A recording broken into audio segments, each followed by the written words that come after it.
Well, you guys, it's official. The Cayman Islands has dropped the Miss Universe license. In an article that came out on Friday, February 24th in Luke Cayman, the government of the Cayman Islands, which is the franchise or was the franchise holder in this case, announced that it had relinquished the Miss Universe license. The Ministry of Tourism, which is the ministry responsible for carrying out the pageant, stated that the Cayman Islands tourism industry is still recovering, and the ministry is heavily focused on driving visitation and returning tourism arrivals back to pre-pandemic levels. The minister himself went on to say, consequently, I am hopeful that a private sector entity will step up and take over the franchise, because in addition to offering tremendous empowerment opportunities for young women, it also allows them to act as a positive role model for other young women and represent the Cayman Islands as a cultural ambassador. On this basis, going forward, I can confirm that the Ministry of Tourism will continue to provide its support to the subsequent holder of the Miss Cayman Islands Universe franchise. Now guys, with all that being said, I want you guys to stay tuned, because right after this, I'm going to be talking about everything that has been happening here in Cayman leading up to this huge decision. So don't go anywhere, because you won't want to miss this. Hey pageant fans, I'm Theresa K. I'm a pageant coach as well as a creator behind the blog T Stands on Pageantry. And before we dive into this video, I do want to say a huge thank you to everyone who has shown their support over the last few weeks, to everyone who has commented, liked, or subscribed to my channel. I really appreciate it. One of my goals with this channel is to create a community of pageant fans, and having you all engage with this channel certainly makes it feel that I'm one step closer to achieving that. So thank you so much, and I hope you guys continue to support the channel. Now, without further ado, let's get into this video, because this one is going to be quite interesting. So you might be wondering, how did we get here? How did the Cayman Islands get here? Well, in order for me to tell you, we gotta back it up a little bit. We're gonna go back to 2022. So let me just say, I want to preface this by saying that I don't love talking about this topic. I feel like I would rather be talking about other things, but I feel like it's really important for us to be able to fully understand how we got to dropping the franchise. We have to get context. So here's your context. Basically, during the 2022 Miss Cayman Islands Universe competition, it was revealed that a contestant was facing criminal charges in a court of law. And that contestant, despite, the public outcry, over her eligibility, she was allowed to compete, and she actually went on to win the title of Miss Cayman Islands Universe 2022. Now, I'm gonna put a pin right there and say, she did a dang good job. Like, she came, she saw, she conquered. She was quite amazing. No one is taking that away from her. She definitely killed it on that night. And that's what makes this whole situation so hard to talk about, is that she has so much potential, but with all of this hanging over her, it's just like all that potential just kind of got eclipsed by this whole trial that she has been facing. So like I said, she went on to win, and once she won, that really opened up the floodgates here in Cayman. Like, people don't really pay a whole lot of attention to pageantry, but since she became the new title holder, it really just opened the floodgates, and people were paying more attention to pageantry than they ever have. They were certainly talking about it more than they ever have. And after winning the title, a lot of people wanted her to be dethroned. They wanted the first runner-up to be given the title, and unfortunately that didn't happen right away. Basically it was announced that she would not do any public appearances. So essentially we had a title holder who could not do her duty, basically. So I think the pageant took place in late August, or was it early September? I can't remember. I'll put it on the screen somewhere. But after she won, it was like in October was her court trial, and it was supposed to be wrapped up in one day, and that did not happen. She had to again go back to court in December. So a lot of people were like questioning, well, how can she be in court with these charges and be the face of the Cayman Islands and be the representative for the Cayman Islands at Miss Universe? Everyone was kind of questioning, how is she even eligible to go? And I think it was late November or early December, the decision was made that the first runner-up, Miss Chloe Parry-Doxy, would actually be the person to represent the Cayman Islands at Miss Universe. So I think that that kind of like quell things down for a lot of people.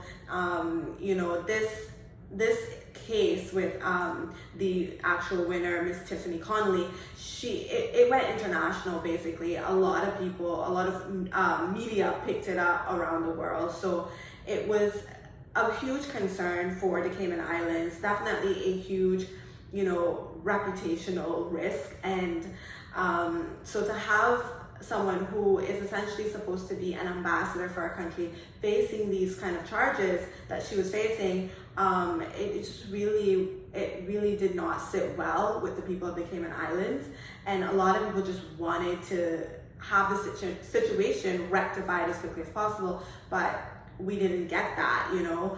And it wasn't until after her court proceeding concluded and we got a verdict. So on, I think it was February 9th, 2023, she was actually found guilty of all 6 charges against her. And shortly after that, I think it was like a couple days after that, the government announced that she had been relieved of her duties as Miss Cayman Islands Universe, and that Miss Chloe Parry-Doxy would actually be crowned as the new Miss Cayman Islands Universe 2022.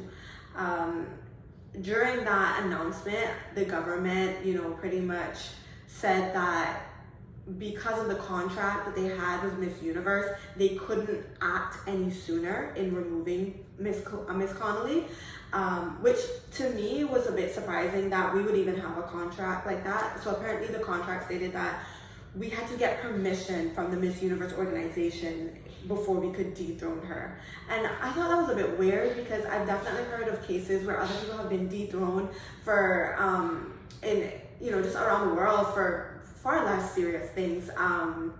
You know, so I thought it was weird that we would have a contract that is so restrictive like that we can't even make our own decision as to whether or not we want to dethrone someone. I thought that was really interesting.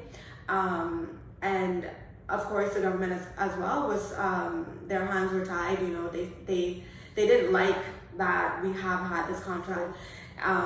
They just had to abide by it, unfortunately. And so it led to a lot of turmoil in the community. It was very polarizing, you know, and it was just really upsetting all around for everybody involved.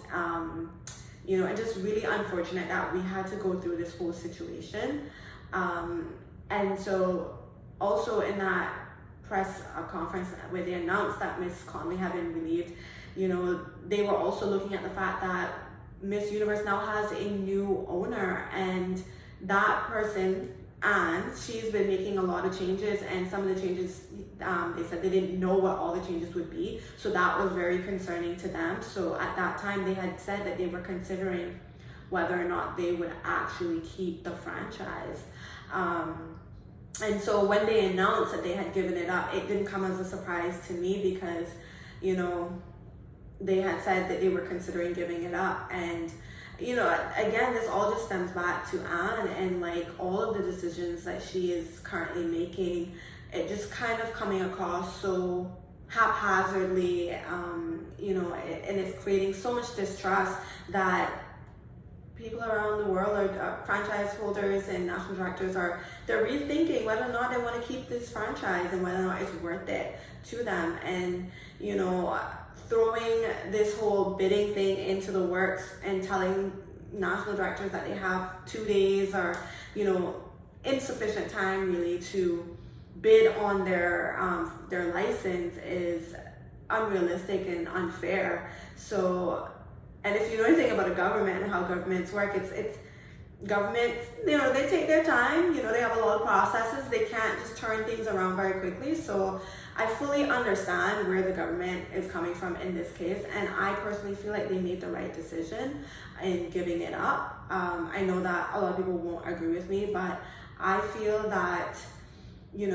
although the government is able to financially support the pageant, when you think about a government in general and all of the responsibilities that they hold to take care of a country, pageantry falls way, way down the list, as it should when you think about all of the things that gotta come before it, And I just feel like, I just think that ultimately it was the best decision for everyone involved, because we need a franchise holder that has the time to actually oversee and, hold people accountable, as well as to make sure that the competition is going to be improving year after year after year. And I don't really think that the government was in a position to do that because of all of their responsibilities.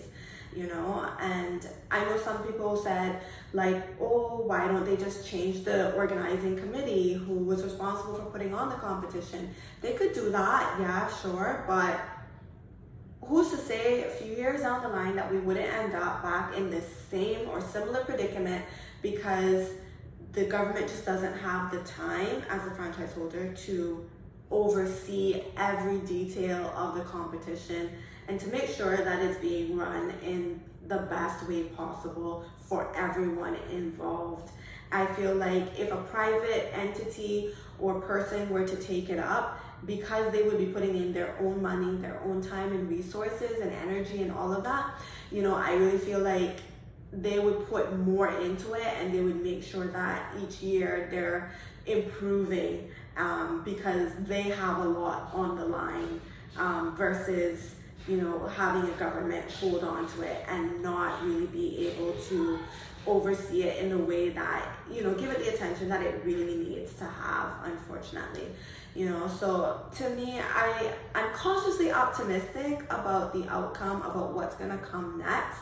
I'm hoping that a private citizen does take it up, or the private entity, whatever, takes it up and is able to do something really amazing with it and really transform it, revamp it. I think it would be great if a private person were to come along and just scoop it up and just do something really amazing with it. I'm really hoping for the best with this, because ultimately I feel like we don't really look at it as a competition. It's more so just done as more of a developmental program, which for me as a pageant fan, I would like to see it move more into the realm of being a competition versus just being a developmental program. So yeah, those are all of my thoughts on what has transpired. That's a little bit of the context of what has been happening leading up to the decision to drop the franchise. I think it was a combination of what happened with the pageant last year, as well as what is currently happening with the Miss Universe organization, as to why the government decided that, we need to refocus our efforts and really focus on, tourism at this time. I think that in this case, change will be really good. So I'm hoping for the best, and I can't wait to see what comes next. So that's everything, and I hope you guys enjoyed this video. Hit the like button, please do share it, comment down below, and until next time, have a great week. Bye-bye.